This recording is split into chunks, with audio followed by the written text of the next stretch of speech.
പാകിസ്ഥാന്റെ മധ്യസ്ഥതയിൽ ഇസ്ലാമാബാദിൽ നടന്ന ചർച്ചയെ പ്രതീക്ഷയോടെയാണ് ലോകം കണ്ടത്. എന്നാൽ 21 മണിക്കൂറിനിപ്പുറം കരാറിലേർപ്പെടാനാകാതെ ചർച്ച പിരിഞ്ഞു. ഹോർമൂസ് കടലിടുക്ക് പൂർണ്ണമായി തുറന്നു നൽകണമെന്നും ആണവ സമ്പുഷ്ടീകരണം അവസാനിപ്പിക്കണമെന്നുമുള്ള അമേരിക്കൻ നിർദ്ദേശം ഇറാൻ അംഗീകരിക്കാതായതോടെയാണ് ചർച്ച പിരിഞ്ഞത്.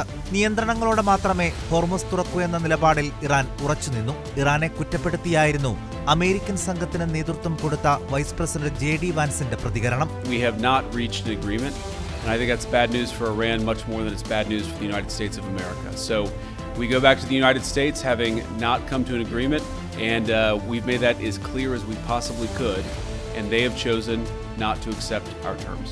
അമേരിക്ക അനുകൂല നിലപാടെടുത്താൽ മാത്രമേ ഇനി ചർച്ചകൾക്ക് പുരോഗതിയുള്ളൂ എന്നാണ് ഇറാന്റെയും നിലപാട്. ചർച്ചയിൽ തീരുമാനമാകാത്ത സാഹചര്യത്തിൽ ഡൊണാൾഡ് ട്രംപിന്റെ അടുത്ത നീക്കം എന്താണ് എന്നാണ് ഇനി നിർണായകം. അതിനിടെ ലെബനിലേക്കുള്ള ആക്രമണം ഇസ്രയേൽ കടുപ്പിച്ചു. ഇറാനെതിരായ ആക്രമണം തുടരുമെന്ന ഭീഷണിയും ഇസ്രയേൽ ആവർത്തിക്കുന്നുണ്ട്. News desk reporter.